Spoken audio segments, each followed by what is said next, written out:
स्वागत है आप सभी का जो आपने इस वीडियो को क्लिक किया। अगर आपने इस वीडियो को क्लिक किया है इसका मतलब आप पर्यावरण के प्रति सजग हैं और इसके बारे में काफ़ी कुछ जानने की इच्छा भी रखते हैं। इन दिनों जलवायु परिवर्तन, क्लाइमेट चेंज और COP26 सम्मेलन, इन चीज़ों के बारे में आपने अक्सर सुना होगा। जलवायु परिवर्तन ऐसे दो शब्द हैं जिनके बारे में आप इन दिनों अक्सर सुनेंगे। आखिर इस विषय पर इतनी चर्चा क्यों हो रही है? यह कुछ ऐसा विषय नहीं है जिसके लिए मौसम वैज्ञानिकों को चिंता करनी चाहिए। यह किस प्रकार से हमारे लिए चिंता का विषय है। हाँ, इसी बारे में हम आज बात करेंगे और इस बारे में अच्छे से समझने की कोशिश करेंगे कि आखिर ये चीज़ें हैं क्या। सबसे पहले मैं बात करूँगा कि जलवायु है क्या। आखिर में जलवायु की बात की जा रही तो इसका मतलब क्या है। एक कहावत के अनुसार जलवायु वह है जिसकी आप उम्मीद करते हैं, मौसम वह है जो हमें मिलता है। हम प्राय जलवायु एवं मौसम शब्द में अंतर नहीं कर पाते। मौसम वह है जो रोज रात को टीवी पर दिखाया जाता है, जैसे विभिन्न स्थानों पर अधिकतम एवं न्यूनतम तापमान क्या रहा, बादलों की क्या स्थिति है, वायु की क्या स्थिति है, वर्षा का पूर्वानुमान और आर्द्रता किस प्रकार रहेगी। ये सब चीज़ें निर्धारित समय पर किसी स्थान पर बाह्य वातावरणीय परिस्थितियों में होने वाला परिवर्तन मौसम कहलाता है। यानी कि उस समय बाहरी जो परिवर्तन होगा वो आपको महसूस भी होगा, वो मौसम है, जैसे सर्दी, गर्मी, बरसात, इस प्रकार के। जलवायु शब्द किसी स्थान पर पिछले कई वर्षों के अंतराल में वहाँ की मौसम की स्थिति को बताता है। जैसे जलवायु की अगर बात करें तो आपके मन में ये सवाल आता है कि जलवायु यानी कि जैसे राजस्थान की जलवायु तो इसका मतलब शुष्क होगी, अर्ध शुष्क होगी। तो अगर दूसरे किसी स्टेट की बात करूँ तो वहाँ की जलवायु अलग होगी। कहने का मतलब है कि जलवायु एक विशेष स्थिति होती है वहाँ की। जलवायु वैज्ञानिक किसी स्थान विशेष की जलवायु का पता लगाने के लिए कम से कम 30 वर्षों के मौसम की जानकारी को आवश्यक मानते हैं। जलवायु से हमें कोई स्थान कैसा है यह पता चलता है। उदाहरण के लिए जैसे अहमदाबाद और दिल्ली की जलवायु सामान्यतः शुष्क है। इसके विपरीत मुंबई एवं विशाखापट्टनम की जलवायु आर्द्र है और बेंगलुरु और पुणे की जलवायु थोड़ी सुहावनी लग सकती है, जबकि कोच्चि में वर्षायुक्त जलवायु परिस्थितियाँ पाई जाती है। आप ये चीज़ समझ ही गए होंगे। अब मैं आपको बताता हूँ कि क्या है यह जलवायु परिवर्तन। जलवायु का अध्ययन करने वाले वैज्ञानिक अभी भी इस तर्क वितर्क में उलझे हैं कि पृथ्वी किस दर से गर्म हो रही है और यह कितनी गर्म होगी, परंतु वे इस बात से सहमत हैं कि वास्तव में पृथ्वी गर्म हो रही है। उन्होंने इस बात की पुष्टि की है कि आज विश्व पिछले 2000 वर्षों के किसी भी समय की अपेक्षा बहुत ज़्यादा गर्म है।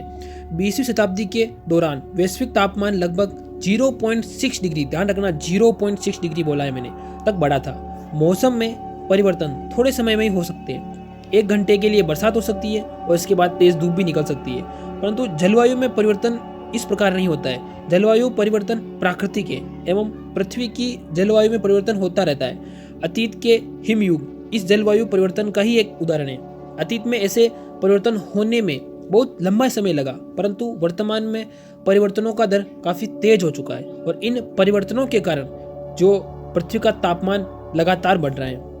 अब बात करते हैं कि क्या मानव जलवायु में परिवर्तन ला सकते हैं। तो बिल्कुल, एक समय में सभी जलवायु परिवर्तन प्राकृतिक हुआ करते थे। लगभग 220 वर्षों पहले औद्योगिक क्रांति आई, जिसके फलस्वरूप मशीनों द्वारा भारी मात्रा में वस्तुओं का उत्पादन किया जाने लगा और मशीनों को चलाने के लिए ऊर्जा की आवश्यकता हुई, जिसके लिए ज़्यादातर ऊर्जा कोयले एवं तेल जैसे ईंधनों से प्राप्त होती है, जिसे जीवाश्म ईंधन कहते हैं। और जब इन जीवाश्म ईंधनों को जलाया जाता है तब कार्बन डाइऑक्साइड वायु उत्सर्जित होती है।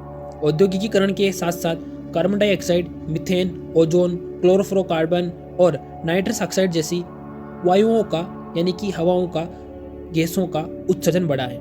इन हवाओं के कारण ग्रीन हाउस प्रभाव बढ़ा है, इसे हम ग्रीन हाउस प्रभाव कहते हैं। पिछले 200 वर्षों के दौरान हमारी गतिविधियों के कारण वायुमंडल में ग्रीन हाउस गैस की जो विशाल मात्रा उत्सर्जित हुई है।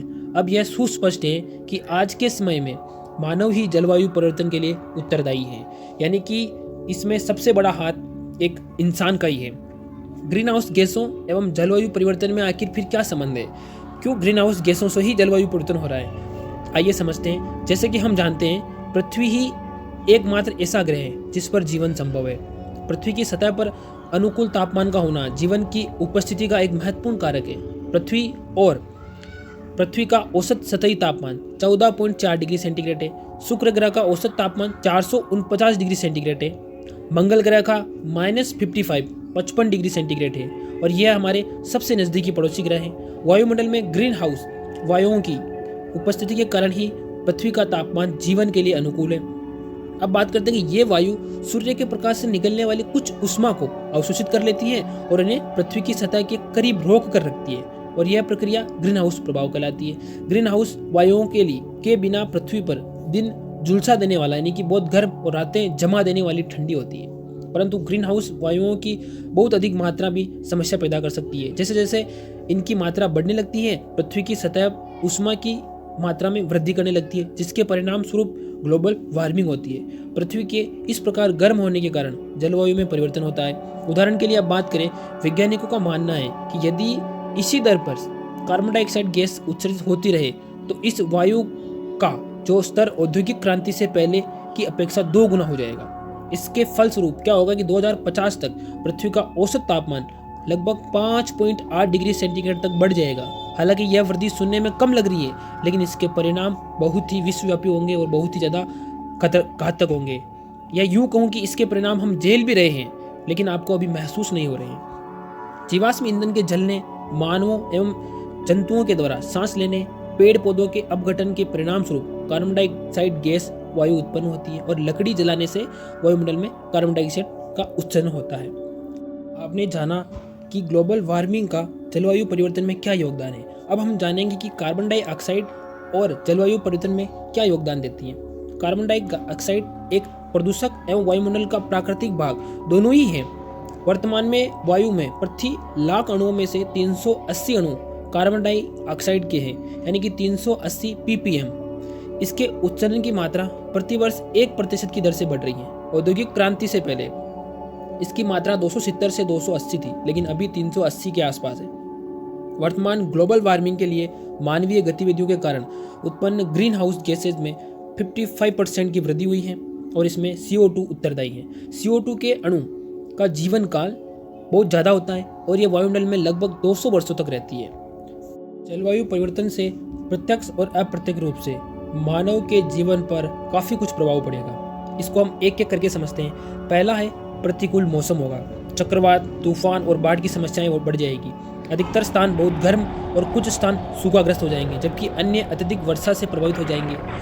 हम सभी काफ़ी उग्र मौसमी घटनाओं का अनुभव करेंगे, जैसे कि लू, सूखा, बाढ़, अधिक बारिश एवं हिमनदों के पिघलने के कारण और तीव्र तूफानी हवाएं। इस प्रकार की हमें अनुभव होगी। घटते हिमनद और पिघलती समुद्री बर्फ। हिमनद एवं बर्फीली चोटियां जलवायु परिवर्तन के संवेदनशील सूचक हैं। पर्वतीय हिमनद पहले से सिकुड़ रहे हैं। अंटार्कटिका की समुद्री बर्फ विशेष रूप से पिछले कुछ गर्मियों से काफ़ी पतली होती जा रही है, और अगस्त 2000 में उत्तरी ध्रुव पर बिल्कुल बर्फ नहीं थी, बल्कि सिर्फ पानी ही पानी था। तीसरा कारण है समुद्री जल स्तर में वृद्धि। हिमनदों एवं ध्रुवीय बर्फीली चोटियों के पिघलने से समुद्र में जल में वृद्धि होगी। इसके अलावा तापमान बढ़ने से समुद्री जल के फैलाव होगा, और जिससे समुद्री जल स्तर में वृद्धि होगी। इन सब के परिणाम स्वरूप छोटे द्वीप, समुद्र तटीय क्षेत्र जलमग्न हो जाएंगे। उदाहरण के लिए मालदीव और तुवालू ऐसे 2 द्वीप राष्ट्र हैं जो समुद्री जल स्तर के बढ़ने से अभी प्रभावित हो रही है। नदियों का डेल्टा क्षेत्र उच्च संकटग्रस्त क्षेत्रों में से एक है। इनमें से अधिकतर क्षेत्र तो पहले से ही बाढ़ की आशंका से प्रभावित हैं। इनमें इन उपजाऊ कृषि क्षेत्रों पर निर्भर रहने वाले हजारों लोग प्रभावित होंगे। समुद्री स्तर में 1 मीटर की भी वृद्धि बहुत घातक होती है। चौथा कारण है जैव विविधता का ह्रास। पेड़ पौधे, जीव जंतुओं को जलवायु परिवर्तन के साथ तालमेल रखने में काफ़ी कुछ समस्याएं होती है, और कुछ जीव जंतु प्रवासन नहीं कर पाते, जिससे जलवायु ठंडी और गर्म होने से कुछ प्राणी लुप्त हो जाएंगे, क्योंकि उनके पर्याप्त जो आवास है उसमें समस्याएं होगी। राष्ट्रीय उद्यानों, वन्य जीव संरक्षित क्षेत्रों और प्रवाल भित्तियों के क्षेत्रीय जलवायु परिवर्तन गंभीर खतरा पैदा कर सकते हैं। इसके कारण वहाँ की संपन्न जैव विविधता काफ़ी प्रभावित होगी। वैज्ञानिकों का अनुमान है कि विश्व में शेष बचे 22,000 ध्रुवीय भालुओं के लिए जलवायु परिवर्तन एकमात्र सबसे बड़ा खतरा है। अंटार्कटिका में रहने वाले ध्रुवीय भालुओं को अपने प्रमुख शिकार सील को पकड़ने के लिए समुद्री बर्फ की आवश्यकता होती है। जलवायु परिवर्तन के कारण समुद्री बर्फ वसंत में प्रारंभ में ही पिघल जाती है, जिससे ध्रुवीय भालू अत्यधिक वसा संचित करने के लिए लंबे समय तक शिकार नहीं कर पाते, और ग्रीष्मकाल के अंत तक वे काफ़ी दुर्बल हो जाते हैं, और जिससे उनके बच्चों को देखभाल करने में उनको समस्याएं पैदा होती है। अगला कारण है कृषि उत्पादन। विश्व के क्षेत्र का जो अभी चावल और गेहूं उत्पादन है, उसमें ग्लोबल वार्मिंग का बहुत ज़्यादा योगदान रहेगा, और जिससे खाद्यान्न संकट पैदा हो सकता है। कुछ क्षेत्रों में वाष्पीकरण में वृद्धि और मृदा के शुष्क हो जाने से लंबे समय तक सूखे जैसी स्थिति बनी रहेगी और शुष्क क्षेत्रों में सिंचाई की आवश्यकता भी बढ़ेगी। गर्म क्षेत्रों में फसलों के कीटग्रस्त और रोगग्रस्त हो जाने के कारण और खरपतवार के उगने के कारण कृषि बहुत ज्यादा प्रभावित होगी। समुद्र स्तर में बढ़ोतरी के परिणाम स्वरूप समुद्री क्षेत्र के आसपास जो खेती होती है उसमें बहुत ज्यादा समस्याएं पैदा होगी। नेक्स्ट है मानव स्वास्थ्य पर इसका क्या प्रभाव पड़ेगा।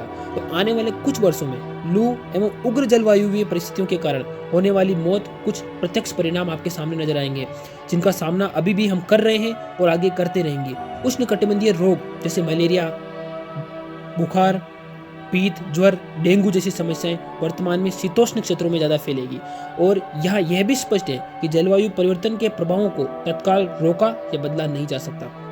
ऐसा अनुमान है कि ग्लोबल वार्मिंग के प्रभाव आने वाले 100 वर्षों तक निरंतर जारी रहेंगे। ग्रीन हाउस गैसें जो वायुमंडल में पहले ही उत्सर्जित हो चुकी हैं, वे इतना जल्दी समाप्त नहीं होने वाली। ये सभी गैसें दीर्घकाल तक वायुमंडल में बनी रहेगी, जैसे मीथेन दशकों तक और कार्बन डाइऑक्साइड कुछ शताब्दियों तक और अन्य गैसें जैसे क्लोरोफ्लोरोकार्बन हजारों वर्षों तक वायुमंडल में रहती है। और यहाँ यदि हम कल ग्रीन हाउस गैसों का उत्सर्जन रोक दें आने वाले समय में, तब भी जलवायु परिवर्तन निरंतर होता रहेगा। साथ ही साथ हमारे ग्रह का जीवन भी प्रभावित होता रहेगा। यानी कि यूं कहूँ कि जलवायु परिवर्तन एक खास समस्या है मनुष्य के जीवन पर। अब हम आगे ये जानेंगे कि हमारे लिए क्यों चिंता का विषय है। कुछ लोग अभी भी ऐसा मान रहे हैं कि ये बातें कुछ समय के लिए चर्चा में रहेगी और बाकी लोग भूल जाएंगे। उन्हें लगता है कि जलवायु परिवर्तन एक अस्थायी प्रक्रिया है और कुछ समय पश्चात स्वतः खत्म हो जाएगी। अन्य को यह भी विश्वास है कि मानव अपनी बुद्धिमत्ता के बल पर भविष्य में कुछ ऐसी तकनीकों का विकास करने में सक्षम हो जाएगा कि इन समस्याओं का वो समाधान कर लेगा। परंतु बहुत से लोग इसे गंभीरता से ले रहे हैं। वैज्ञानिक समूह, सरकारें और हमारे लोग इस प्रकार की चिंता में लगे हुए। अब क्या किया जाना चाहिए, इसके बारे में बात कर लेते हैं। जीवाश्म ईंधन के दहन से ग्लोबल वार्मिंग हो रही है और यह जलवायु परिवर्तन को बढ़ावा दे रही है। इन ईंधनों का दहन ऊर्जा के लिए किया जाना चाहिए। हम भी ऊर्जा का प्रयोग करते हैं और आधुनिक जीवन शैली पूर्णतः ऊर्जा पर निर्भर है। प्रत्येक व्यक्ति ऊर्जा के उपयोग में कमी लाकर ग्लोबल वार्मिंग को कम कर सकता है। हालांकि यह करने में जितना आसान है, करना उतना ही चुनौतीपूर्ण है। आज वैश्विक स्तर पर यह मांग की जा रही है कि कार्बन डाइऑक्साइड गैस को कम किया जाए। सभी जागरूक हो और ऐसी वस्तु के उपयोग को कम करें जिससे कार्बन डाइऑक्साइड उत्सर्जन अधिक हो रही है। ग्लोबल वार्मिंग के लिए उत्तरदायी विभिन्न ग्रीन हाउस गैसों जैसे कार्बन डाइऑक्साइड गैस और कोयला, पेट्रोल, डीजल, हवाई जहाज ईंधन और प्राकृतिक गैस LPG आदि CO2 गैस के उत्सर्जन को बढ़ाने में योगदान देते हैं। इन ईंधनों अथवा इन्हें प्रयुक्त कर तैयार होने वाले उत्पादों का प्रयोग करके हम कार्बन डाइऑक्साइड गैस को बढ़ावा देते हैं। तो हमें क्या करना चाहिए, इसके बारे में हम आगे बात करते हैं कि ऐसी गतिविधियां जो इन उत्सर्जन को, कार्बन डाइऑक्साइड गैस के उत्सर्जन को कम करे, वो क्या हो सकती हैं। तो हम बात करते हैं एक एक करके।